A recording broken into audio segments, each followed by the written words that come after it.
It is entitled Naturan de Manto, roughly translated, Book of the Dead. The book is bound in human flesh and inked in human blood. Hello and welcome to another edition of Lookit, an audio trip down memory lane. Toys, trends, murder, mayhem, and chainsaws and boomsticks. The days of then.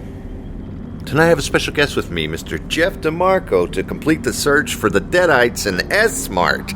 How you doing, Jeff? Great. What about yourself, man? I'm really excited to do this show tonight. We're both huge Evil Dead fans, and we're going to geek out on some Evil Dead tonight. God, yeah. So remember, shop smart, shop S-Mart.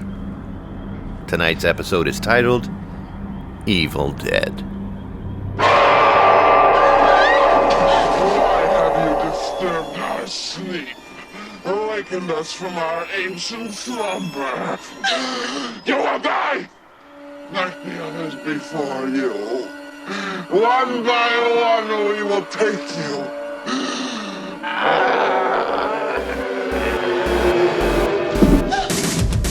Welcome to the Lookit podcast, where all your dreams come true.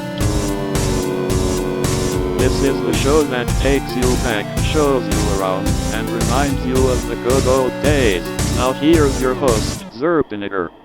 And when was the first time that you saw this Evil Dead movie? I was 9 years old, and I had actually found an old VHS copy of the original at a pawn shop for like $2. And I had heard of it, like, only briefly. Like, I remember I had an older sibling that always described it as that really scary movie with the oatmeal guts. So, yeah, naturally, Perfect. my curiosity was piqued. So, I bought it. It was $2. My mom didn't know what it was. She let me get away with it. And, it was forever changed after watching that film that night. Terrified, but... I got it at of course, especially at 9. I can't imagine 9 years old having to watch that, but... but I loved it, though. I was about 13 years old, and I was over at my cousin's house, and that was 1983. And the film came out in 81, and they had it... I don't know if he had a bootleg version, or if he had purchased it, or it was on HBO, and he taped it. I can't remember. But he had it, and I watched it, and I could not believe what I was seeing. But my cousin was watching it, so I figured if he could handle it, I could handle it. And I couldn't handle it. I mean, before this, I hadn't seen anything like that. There was part of it that was, like, obviously crap.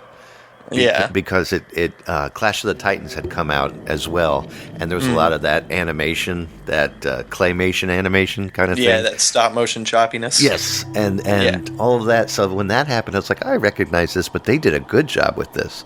And it freaked me out. It was almost like I don't want to say that. I was going to say it's like a childhood acid trip.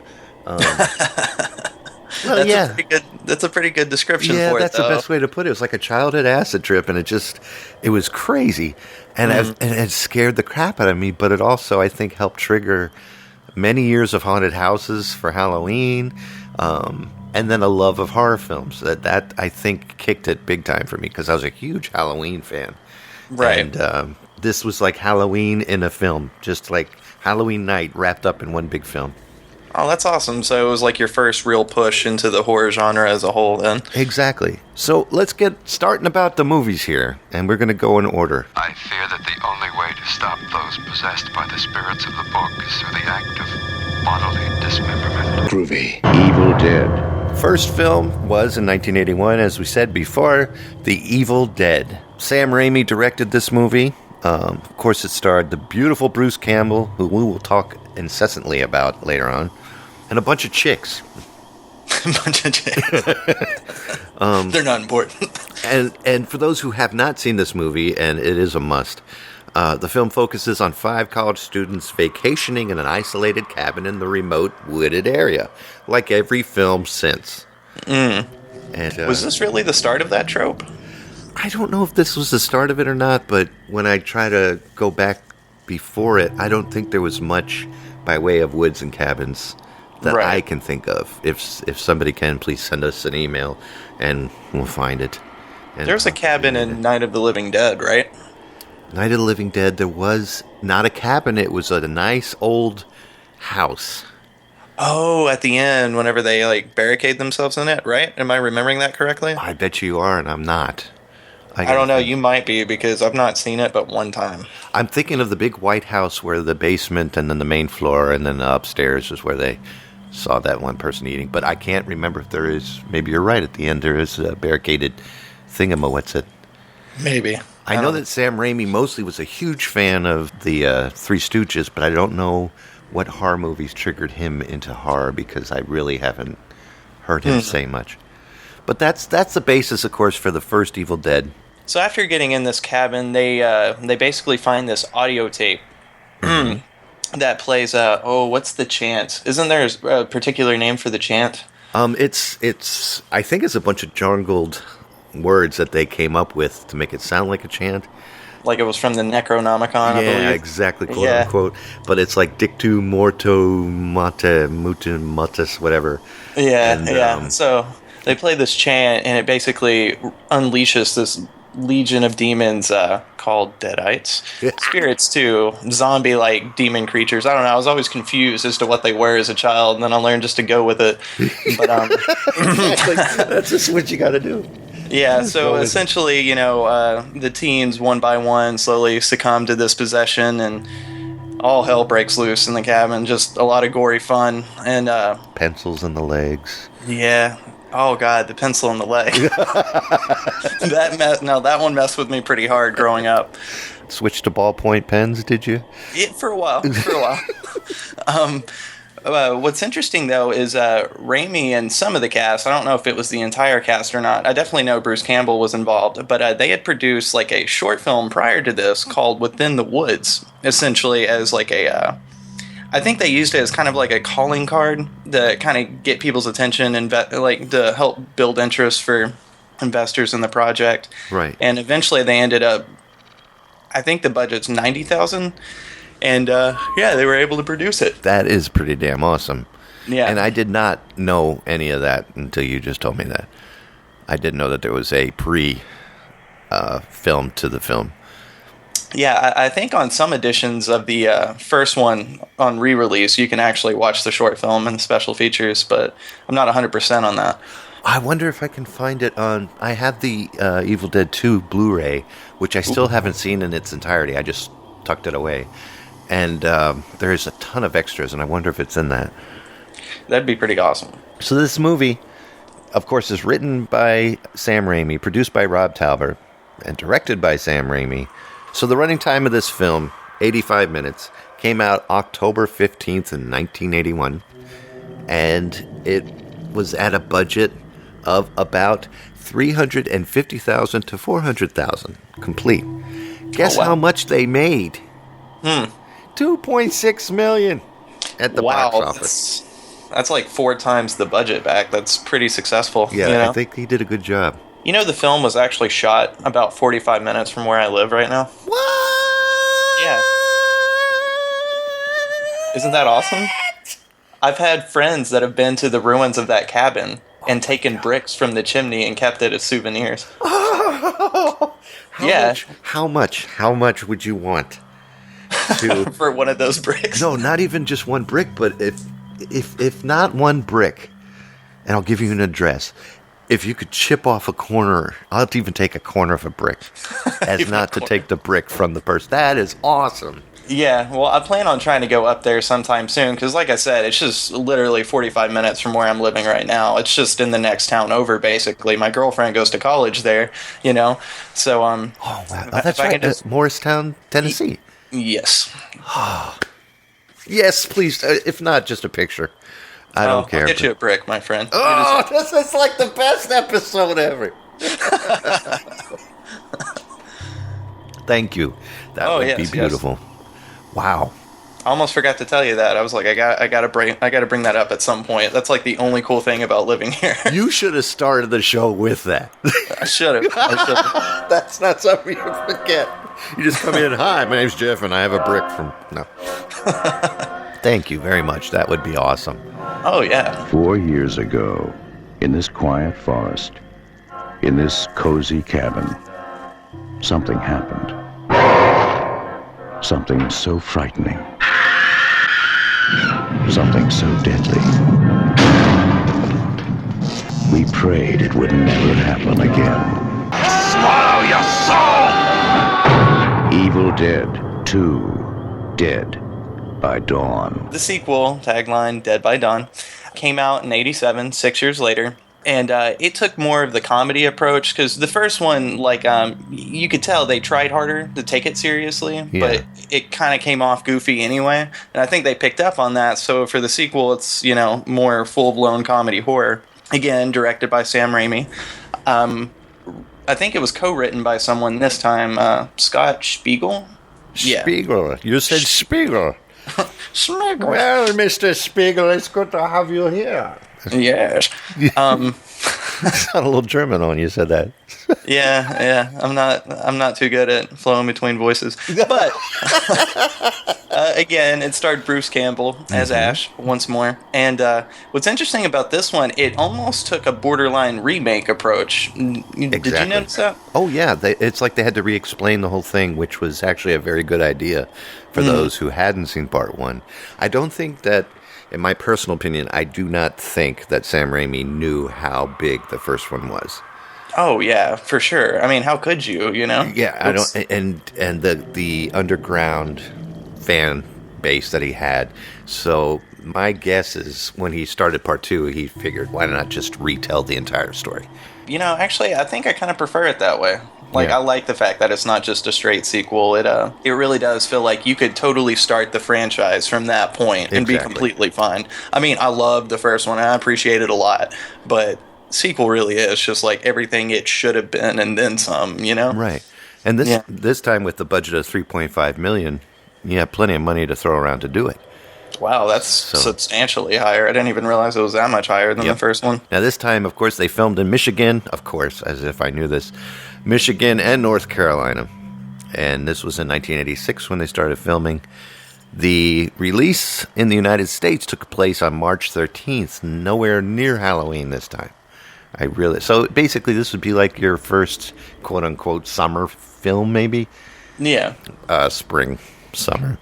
Minor success, surprisingly, achieving only $6 million that first entry, and you would think that they would have done much better.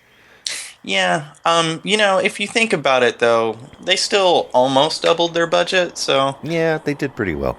Yeah. Besides, it's Evil Dead. It's, you know, there's a very specific audience that's going to go see that film. A lot of that audience is, you know, B-movie DVD collectors, so... Now, didn't this movie, was it part two that had Sam Raimi's brother in it? Let me see. Yeah, it's not listed in the credits, but I thought for sure that Sam Raimi's brother, who is... Actually, right here in the cast list, let me see. He plays possessed Henrietta. Yeah. Annie's possessed mother. So what's Ted Raimi? There's the name I need. Plays the possessed mother. Huh. Yeah, so Ted Raimi was in there, but he doesn't get billing right away, which is terrible. Hold on one second.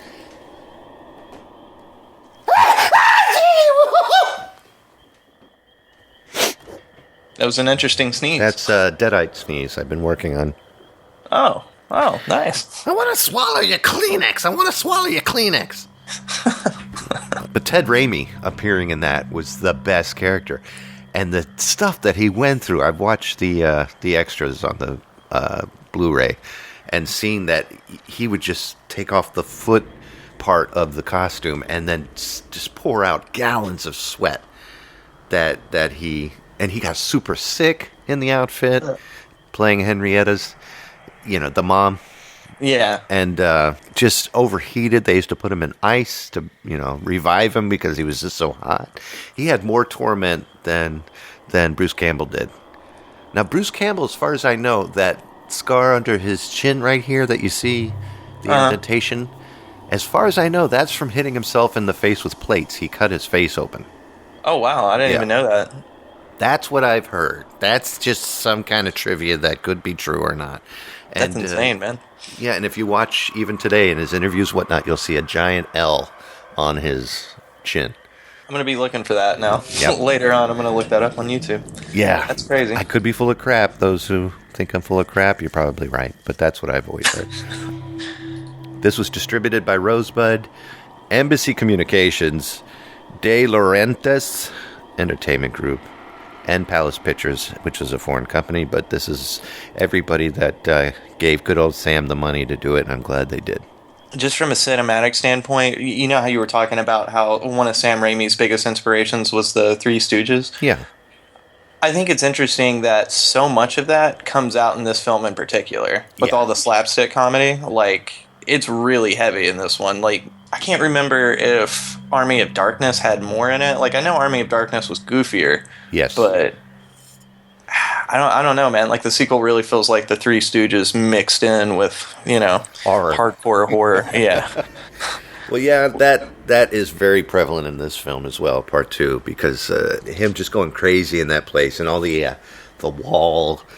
The deer mounted on the wall. Coming to life and laughing at him, and the lamp laughing at him, bouncing up and down. And I forgot about the lamp. And, big, huge influence of Three Stooges in there. So apparently Bruce Campbell has soup labels Yes. you can print out. Like, what's the deal with these? When did these start? Well, this is hilarious. This is from a site called Wire. From way back. I guess I printed these out. Whew. God, when did I get these? I would say it's close to about maybe 7 or 8 years ago. Wow. And what it is it's Bruce Campbell's condensed soup, just like a Campbell's soup can. And then even with the price on it, $129 from S-Mart. If you see, you'll see the little yellow sticker. Oh, that's amazing. But you can go online, just type in Bruce Campbell's soup, and then you'll get a whole bunch of printouts that you can print out actual size and put on Campbell's soup cans, tape it up, and display them. And show them up, and they're great. They got Cream of Darkness soup. What are some of the others up there? Groovy Boomstick, Cream of Evil soup. Gumbo Hotep. That's another good one. The Bubba Hotep film. That was great. I like the little image there on the side label. Not just good, but groovy. Exactly. Amazing. Yep. So that's something fun for you guys. Go there and download those puppies. Army of Darkness. They live. They breathe. They suck. Army of Darkness. Groovy. And then we go on to the Army of the Darkness. The Darkness. Now, Army of the Darkness came out in 1992. This one I missed completely. I had no clue that this was an Evil Dead film. Really? None whatsoever until probably in my late 30s. But I missed this movie completely. I didn't know it existed. And until I started collecting them on DVD, and I was like, oh, what's this? So I guess the first time I saw this was on DVD. So what was your first impression of it, if you don't mind me asking? Because I was a little put off by it at first. Well, that's the thing. I didn't understand what it was about. It didn't make much sense to me, and I didn't connect it to the end of part 2. Also, I think something happened where the rights to Evil Dead were taken, so he had to start here now. Yeah. Something along those lines. I'm a little shady on how that happened. So I watched this film and I thought, this is goofy. This is goofy. And the Deadites in the beginning, when he's fighting them down in the well, that's when it started picking up for me. But up until and then when it got into the fighting scenes and the goofy stuff in the middle, I liked it, but not as much as the first two, I guess because it wasn't secluded. This was out in the open. It was set in a different time period, and it seemed like a time period film instead of an Evil Dead film. And exactly. It was just disconnected, I think. But I love it now a lot more than when I first saw it.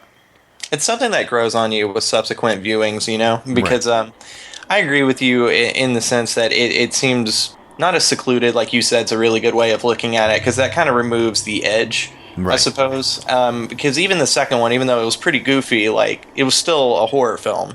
This one felt a little more fantastical, I guess. Perfect. That being said, though, the Army of Darkness was pretty cool, and all of its little choppy glory. I love those skeletons.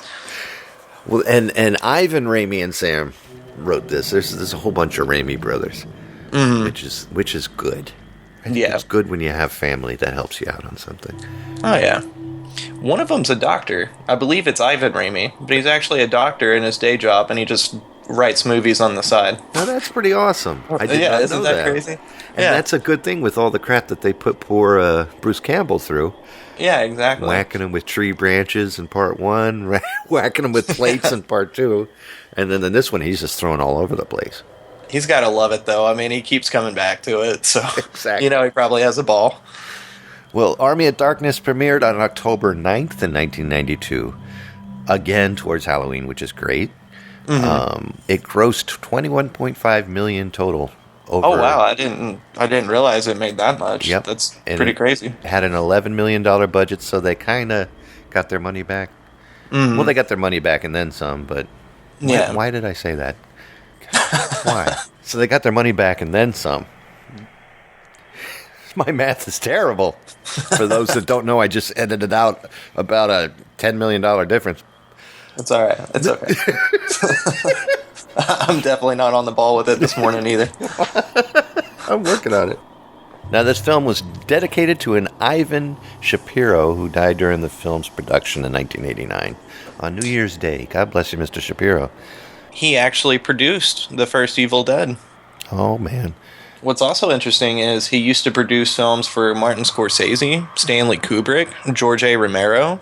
Wow. Yeah, he gave a lot of people their start, I suppose. That's insane.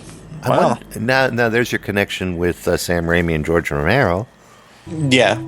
Obviously a huge fan of Night of the Living Dead. I mean, you gotta be. If you're doing anything with, yeah. like, some kind of supernatural zombie-like horror, Exactly. So in this film, he is transported back to the Middle Ages, and he's captured by Lord Arthur's men, who suspected him an agent for Duke Henry, whom Arthur is at war with.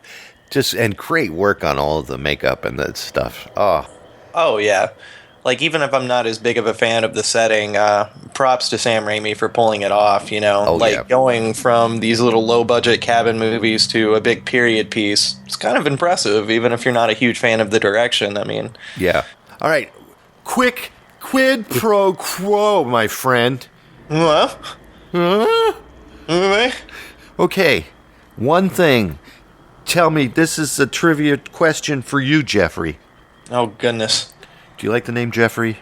I can deal with it. Okay, I will take it. All right, Jeff. Here we go. Oh. What is one aspect of every film, including the remake, and including Ash vs. the Evil Dead, and including Drag Me to Hell, and including all Spider-Mans?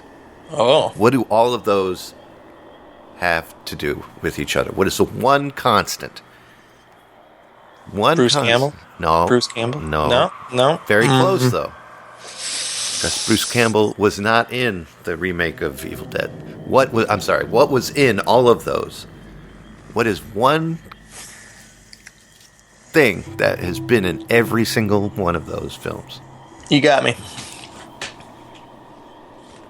I'm giving you hints. Visual hints. The car? The car. Oh my god, are you serious? That Yeah. was in Spider-Man? Yeah. Was that Uncle Ben's car? Yeah. Holy sh**. It just clicked. Wow, that's awesome. I didn't even think of that. Yeah, that, Are you talking about the Oldsmobile? yeah, the 1973? Oh, awesome. Like, we figured out where it was at in Spider-Man. Where was it in Drag Me to Hell? Drag Me to Hell, it was driven up to the bank by the gypsy. Oh, okay. Yep. And The it was creepy- also in the gypsy's house's driveway when she went to go see her after she passed away. Oh, okay, cool. See, now I'm going to have to rewatch that. Yeah. And those who don't know, the Drag Me to Hell movie was what I thought was going to be a leeway back into the Evil Dead series, which wasn't. It was just him stretching his, Evil Dead hands or arms, whatever, getting back into horror again. because Yeah, he you had can gotten you away can tell from it had a lot of the same sensibilities. It had that same kind of comic timing, you know. Yes, Took definitely. itself a little more seriously, but at the same time, it was pretty ridiculous. The seance scene Oh yeah, with the goat, I loved it. it was great, and the whole thing was. I always considered that the quiet Evil Dead stepsister or something like that. Good way to look at Yeah. it. Yeah, But it was a great film. yeah. Hard to believe it's PG-13 though. Yeah, well, he had to get if you make it R, you get more. Or I'm sorry, if you make it rated R, you don't get as many people into the theater as you do with PG-13. PG-13 was a great invention. Oh yeah, As long as you don't show too many, if you show a boob but not the areola, it's PG-13. yeah. If you show areola and beyond, it's rated R. And if you only say once, you get to keep a PG-13 as well. That's right. Or if Any you more go than that. fuck, Yeah. it's rated G. So from that point, What is this? You shouldn't have touched anything from that basement. Kunda. Strata. Montose. Kanda. You are all going to die tonight. I read a passage from that book. I released some evil. I actually have a poster for the new film. I don't know if you can see it with that I terrible. do. Yeah. So what came next, of course, was The remake. the Evil Dead 2013 film. Not a fan. Really? I was not a fan. I want it just to add to the collection, Yes. but it was way too over the top. It was way too serious, and it no longer was the fun Three Stooges version. It now was a woman who could cut her tongue in half and do weird things with it. Oh, it was so brutal though. It was so brutal, but it got Whenever up to- that guy's getting stabbed in the face with the syringe, man, like I still can't watch that scene. Seen it like 8 times, and every time I'm like, no, please. Like, in the words of Beetlejuice, and it keeps getting funnier every time I see it. yeah. The thing I couldn't stand was it was in the genre of like Saw and that what do you call that gore- Torture porn. Yeah, torture gore porn crap. I Yeah. can't take it. It's just being gross to be gross. Mm-hmm. And although all the other Evil Deads were probably the same, but they always added that this is fun humor part to it. And Right. but no, this was just dead serious. Now, I still want to see it again and reinterpret it, but the first time I saw it, I felt like I was let down. I feel like if you watched it a second time, you might enjoy it more because I felt the same way you did the first time I watched it. You know, Okay. I was trying to walk into it with an open mind. Like I was trying hard not to compare it because I just knew it wasn't going to live up to those expectations. But And yeah, that's where I kinda- messed up. That's Well- exactly where I messed up. Yeah, I understand though. Like I felt the same way because it's not quite Evil Dead. Like it's a cool film on its own, but it's Yeah. not really Evil Dead. You know Right. what I'm saying? Right. But the more I watched it, the more I kind of learned to appreciate it. You know, like from a visual standpoint, I think it's actually a gorgeous film Right. and really well shot. But it definitely took itself a little too seriously. I did appreciate the Bruce Campbell cameo after the credits, though. I don't know if you caught that. No, I missed it. Yeah, if you watch all the way to the end of the credits, you see him slowly turn in a black background, and it's all smoky, and he just looks at the camera and says, "Groovy," and then it fades out the black. see it. Groovy. Yeah, that I was had it. no- Because before the TV show got announced, the original plan was to actually follow the remake up with like a crossover sequel and have Mia's character meet up with Ash's character, and then they would go do films like that. But I guess they decided to just go back to the classics with the show instead. So I don't know if we'll ever get a sequel. I'm surprised they didn't take Mia with them into the TV show. Yeah, I would have liked that, honestly. I'm really surprised. What is Jane Levy plays Mia, right? Yes, I think she's a newcomer too. I don't. I mean, I'm sure. good. Yeah, I'm sure she's been in stuff since, but I think that was her first film. Wow. I might be wrong on that. Don't Don't quote worry, me. I'm very good at being wrong on things. Produced by Bruce Campbell, Robert Talbot, and Sam Raimi. Directed by Freddie Alvarez, which is where your gore and gross really get good. Released March 8th, away from Halloween again. Probably would have done better, I bet you, if it was released around Halloween time. Yes. But it did. I think it did pretty well because it had a budget of $17 million, and they made $97.5 million back. Well, that's good for the franchise, at least, you know? That's at least 2 times as much with my math. I'm sure more than that. 20, 40, 60, 80. So we'll say close to 5 times as much right there. Oh, yes. I just counted that on my hands. From that, we go on to, real quickly, before we go on to the Ash vs. the Evil Dead, I want to go down the video games. After this message, we'll be right back. Well, are we ready to take a look? Yeah. Oh, that's perfect! Oh, God. Got anything smaller? All you need is a chainsaw for an arm and a shotgun to be just like Bruce Campbell in Evil Dead. Hail to the king. Hey, isn't that supposed to be a chainsaw? You want a piece of this? Yeah, I didn't... Rated M for mature. Come on, you freak! Help! Come on, take it like a man. Chasing me! And now, back to Lookit. I love this game right here, Evil Dead Regeneration. Oh, yes, sir. Got this for PC. I still haven't completed it because it's such a fun game, but it goes on forever. I actually had that for the original Xbox, I believe, whenever it first came out. Yeah. It's fun because you can bunt Ted Raimi. You can kick them into the Deadites and he chews their heads off. It's a great thing. You've got your chainsaw shotgun, your sidekick, and then you just kill the Deadite army that's coming after you. Non-stock action with combos. So you have a gun in one hand and then the chainsaw in the other, killing everything. But there are a ton of video games available, including... Oh, that one's broken! Oh, no. Including Evil Dead the game, which you can play off of a site, going to Deadites.net.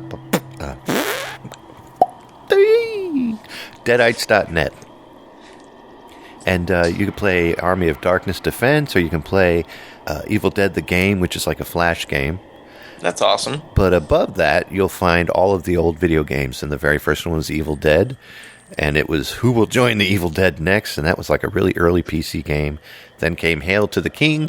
Then came Fistful of Boomstick, which a lot of people have played. And then Evil Dead Regeneration. I had Fistful of Boomstick as well. Yeah, I have not. I would love to see some gameplay in that. In fact, I got It's pretty fun. Got a YouTube that as well. It's dumb fun, but it's fun. That's fine. Dumb fun is always funner than dumb fun. Funnily. Well, funnily is, I found out recently. Oh, really? Yeah, I got yelled at by Ferg for that. I won't yell at you. No, thank you. He yells at me a lot. No due respect, Ferg. You gotta treat him better. You gotta treat me better. It's okay, sir. I'm in a group. You know. Meetings Thursdays for anybody who's abused. But lastly, of course, Ash vs. the Evil Dead. You know, folks come up to me all the time and they say, "Hey, Bruce, man, wow, you still look great." I'm like, "Yeah, okay, let's go with that." Another thing I get a lot is, "Man, Bruce, it must be badass to have a chainsaw for a hand." And well, for the most part, it is. But I'd be lying if I didn't admit that sometimes I wish I was playing with a full house. A pair of meat hooks. Au natural. Oh my gosh. The great comeback, as many have hailed it. So we come to Ash vs. the Evil Dead, which is an American comedy horror television series developed by Sam Raimi, Ivan Raimi, Tom Spezialy. What a name. I know, right? For the Stars Network. I think Tom Spezialy is part of the Stars Network. And, oh my gosh. Take it away, son.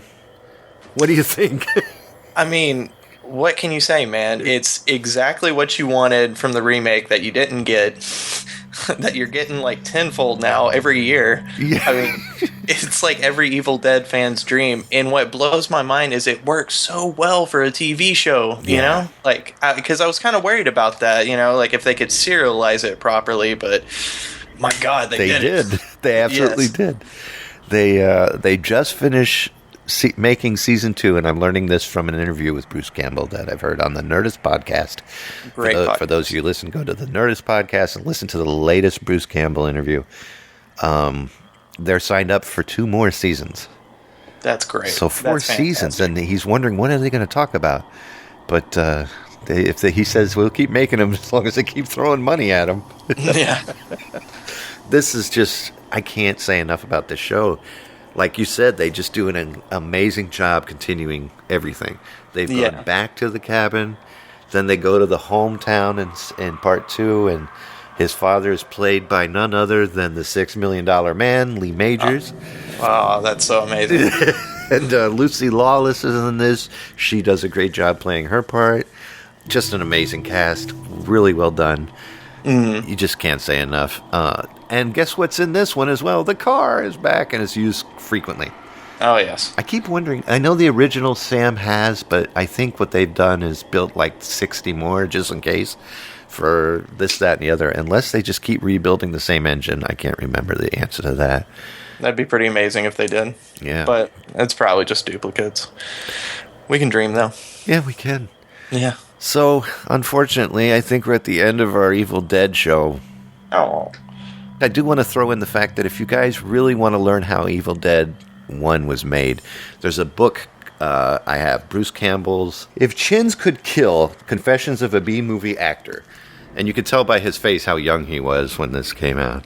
That is amazing, though. That is the greatest cover I've ever seen for an autobiography. And it's the Bruce Campbell story. And the cool thing about this book, and especially concerning the Evil Dead movies, is that he explains how all of it was made with drawings that he drew on, and I just got to find an example to show you right here, on how, like the Ramo Cam 1. And, oh my God, that's awesome. And these are the actual drawings that they came up with, shaky cam, 2x4, putting a camera on it, one person on each end shaking it back and forth. Yeah.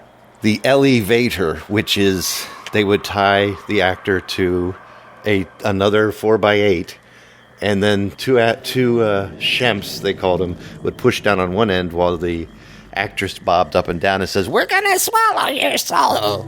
That is so awesome. and this book is like a guideline all the way through it. How they did the under the floor body scenes. There's like 3 people under the ground there, and they had their arms and legs sticking up through the floor. And that's so cool. It's pretty cool for 1981. It's like a B-movie actor's guidebook. It's really good. There's another book called Making Love the Bruce Campbell Way. And he's in the front in the smoking jacket, and he talks about his movies and stuff. Those are 2 great books to get. I'm going to have to pick them up. Yeah, really good. Well, Jeff, thank you again for joining me for another Lookit. Oh, thank you for having me. Seriously, It's always a blast. And hope to have you again soon. That'd be great. My fingers are crossed. So join us next time when we talk about the days Oden. All of Zerbinator's music and podcasts are under the Creative Commons license, which allows retelling and rebroadcasting as long as the author is notified and credited. For more great escape pods, please visit www.zerbinator.wordpress.com. If you would like to contact Zerbinatorland, you can send an email to instrumentally@gmail.com or give us a call at 571-408-ZERB or 9372. Evil Dead 2 came out in 87, which was, what, 8 years later? 9 years later? Was it 80? We just talked about it. Was it 79 or 80? 6 years. 6 years, I'm so sorry. Oh, that's okay. Okay, let's try it again. But your math is a little bit better than mine. I don't know. I was pretty off every time, and it got worse. But, Hey, I'll throw you through! I'll throw you through! I'll throw you through! Swallow this.